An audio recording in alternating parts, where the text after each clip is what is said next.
Isang maluwalhati at magandang araw aking mga mag-aaral. Ako nga pala si Binibining Jeraine Ann Binapo ang makakasama nyo sa pagtuklas ng ating aralin ngayon. Kamusta kayo? Magaling kung ganon. Ngunit bago tayo magpatuloy sa ating talakayin, inaanyayahan ko muna ang lahat ay yumuko at damhin ang presensya ng ating Panginoon. Hana, pwede mo bang pangunahan ng ating panalangin? Sa ngalan ng Ama, ng Anak, ng Espiritu Santo. Tayo'y manalangin. Aming Diyos na makapangyarihan sa lahat, salamat po sa araw na ito. Salamat po sa magandang kalusugan at sa mga biyaya na aming natatanggap araw-araw. Tunay na kaibuti mo po, Panginoon, kaya patuloy na pinupuri at sinasamba ka namin. Dalangin po namin, nagabayan niyo po kami sa araw na ito. Tulungan mo po kami na maunawaan ang lahat ng mga araling ituturo sa amin. Bigyan niyo po kami ng talino, pagmamahal at kalakasan sa aming pag-aaral. Pagpalain mo po ang aming bansa, ang aming paaralan, ang aming mga guro at mga magulang. Salamat po sa pangalan ng aming Panginoong Hesukristo. Amen. Handa na ba ang lahat? Kung ganon, atin nang simulan. Magtatanong ako ng ilang katanungan patungkol sa ating huling natalakay na kabanata at kung meron kayong sagot ay magtaas lamang ng kamay. Ang unang tanong, anong kabanata at anong pamagat ng huling natalakay natin? Jade? Tama. Ito ay kabanata 15 na pinamagatang ang sakristan. Pangalawang tanong, anong pangalan ng dalawang sakristan na nabanggit sa kabanata 15? Anthony? Tama. Ito ay si Basilio at si Crispin. Ngayon naman, kayong mag-aaral ay inaasahan na maisakatuparan ang mga sumusunod na layunin. Ang una, nakikilala at naihinuwa ang mga katangian ng tauhan. Pangalawa, nabibigyang kahulugan ng mga salitang nabanggit sa paksa. At pangatlo, nailalahad sa klase ang konklusyon patungkol sa paksa. Bago natin basahin ang kabanatang ating tatalakayin, nais ko muna magpakita ng ilang mga larawan at inyo itong bibigay interpretasyon at ibabahagi ang inyong mga sagot. Ito ay may kinalaman sa ating kabanatang tatalakayin. Bago natin basahin ang kabanatang ating tatalakayin, nais ko muna magpakita ng ilang mga larawan at inyo itong bibigay interpretasyon at ibabahagi ang inyong mga sagot. Ito ay may kinalaman sa ating kabanatang tatalakayin. Malinaw ba? Kung ganon, interpretasyon mo, ibahagi mo. Para sa ating unang larawan, sino ang gustong sumagot? Sige, Jade. Tama. Tunay nga na ang larawan ay nagpapakita ng isang ilaw ng tahanan na labis ang pagmamahal sa kanyang ina. Para sa ating pangalawang larawan, sino ang gustong sumagot? Sige, Mika. Magaling. Ito ay tunay nga na nagpapakita ng ang ating mga magulang o ina ang unang gumagabay sa atin. At para naman sa ating huling larawan, sino ang gustong sumagot? Sige, Ella. Tumpak. Ito ay nagpapakita na ang ating ina sa ang araw-araw ay labis ang sakripisyo na kayang ialay kahit ang kanyang sarili para sa kanyang anak. Base sa mga sinagot nyo, nakita at nabatid ko kung paano nyo binigyang interpretasyon ang bawat larawan. Kung ganon, nagkakaroon na ba kayo ng ideya kung ano ang ating kabanatang tatalakayin? Magaling! Ang ating kabanatang tatalakayin ay patungkol sa kabanata 16 na pinabagkatang sisisa na patungkol sa mga ilaw ng tahanan. Tahimik ang bayan sa gitna ng kadiliman. Payapa silang nagsitulog upang pagsapit ng umaga ay magsipagsimba upang magtamo ng indulhensya. Ngunit si Sisa ng gabing iyon ay gising pa. Nakatira si Sisa na ina ni na Basilio at Crispin sa labas ng bayan. Ang kanyang asawa'y isang lalaking walang pakialam sa buhay, palaboy-laboy at sugarol. Bihirang-bihira itong umuwi sa kanilang bahay. Wala rin itong pakialam sa mga anak. Nilustay niya ang kaunting alahas ni Sisa para sa pagsusugal at nang maubos na ito'y sinasaktan pa ang asawa. Hibang si Sisa sa pagmamahal sa kanyang asawa at nakahandang magtiis at tangisan ang kanyang asawa.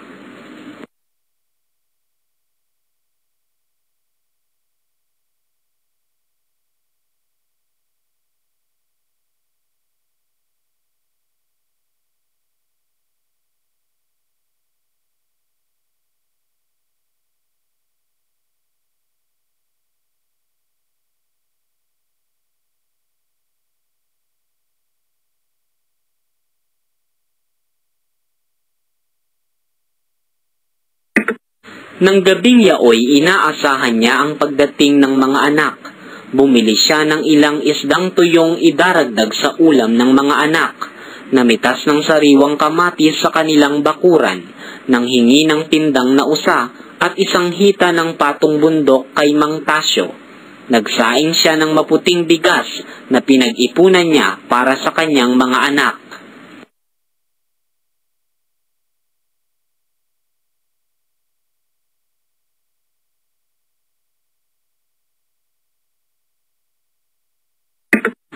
Hindi inaasahan ni Sisa ang pagdating ng kanyang asawa at inubos ang mga pagkaing inilaan niya para kina Crispin at Basilio.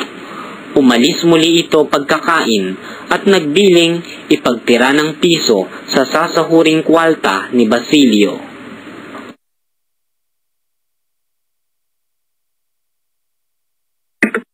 Napaiyak si Sisa at nang maalalang darating ang kanyang mga anak, pinahid agad ang luha sa kanyang pisngi, muling nagsaing at inihaw ang nalalabing 3 tuyo. Darating silang gutom na gutom sapagkat malayo ang kanilang panggagalingan.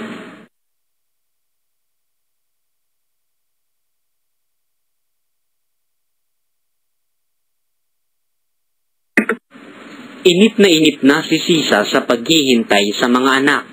Upang aliwin ang sarili, ay di miminsan siyang umawit ng mahina. Isang asong itim na kanyang pinukol ang naghatid sa kanyang guni-guni ng malungkot na pangitain. Si Crispin ang kanyang naalala.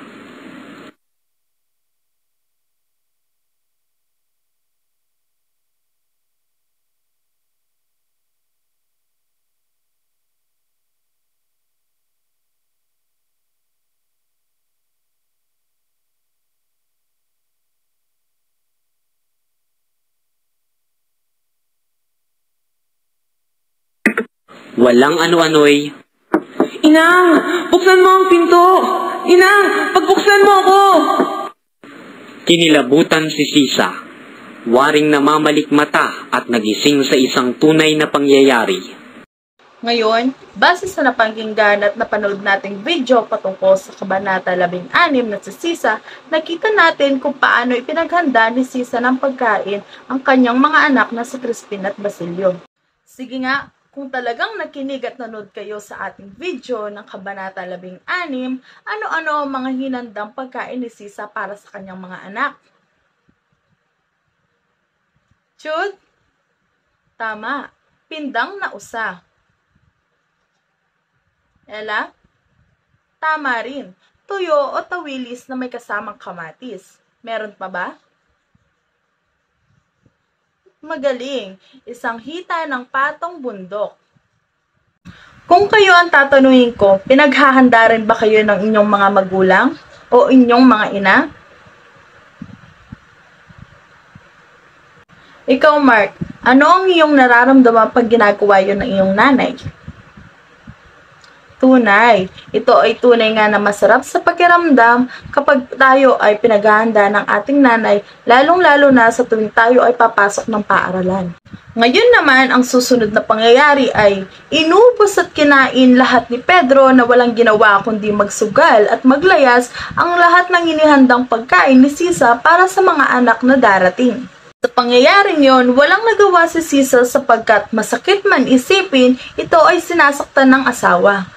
At pag-alis ni Pedro, nagluto na lamang si Sisa ng tuyo o tawilis para sa kung gayon, may madadatnat pa rin pagkain ng kanyang mga anak.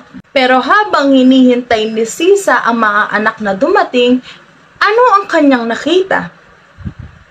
Tama, isang asong itim na naghatid sa kanya ng isang pangitain na may masamang nangyari at bigla niya itong naalala ang anak na si Crispin. At di kalaunay may biglang kunatok sa kanilang pinto at tila boses ito ni Basilio na hingal na parang may masamang nangyari.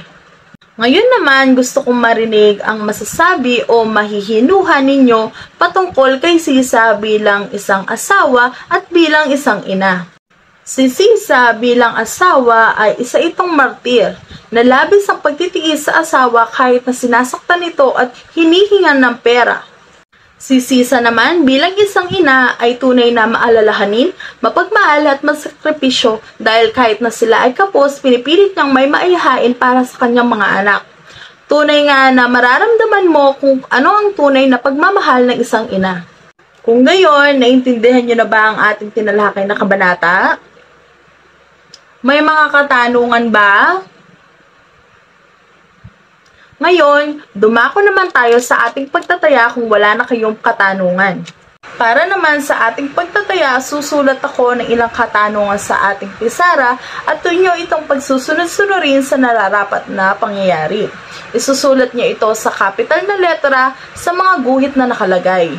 Bibigyan ko kayo ng 10 minuto para maisakatuparan ito. Para naman sa inyong mga takdang aralin, bilang pagpapahalaga at pagmamahal sa mga ilaw ng tahanan, kayo ay gagawa ng isang tula at ipopost sa social media nyo na FB at itatag ako at lalagyan nyo ito ng hashtag Sisa ng Buhay Ko. Tungan pa ba sa ating takdang aralin? May mga katanungan pa ba sa ating paksang tinalakay? Magaling ko ganon. Naway, meron kayong natutunan sa ating kabanatang natalakay. Bago tayo magtapos at magpaalam sa isa't isa, yumuko muna tayo para sa ating pangwakas na panalangin. Ng anak ng Espiritu Santo. Panginoon, salamat po sa panibagong araw na puno ng saya at kaalaman. Salamat po sa talinong ibinigay ninyo upang lubos naming maintindihan ang mga aralin. Salamat din po sa aming mga guro at mga magulang na nagbigay gabay at inspirasyon upang maging masaya at matiwasay ang araw na ito. Hinihiling po namin na bukas at sa mga susunod na araw ay muli ninyo kaming gabayan sa aming mga susunod pang mga aralin. Ang lahat po ng ito ay aming dinadalangin sa iyo, aming Diyos Ama. Amen. Muli, ako si Binibining Jarade Ann B. na po ang inyong guro. Paalam!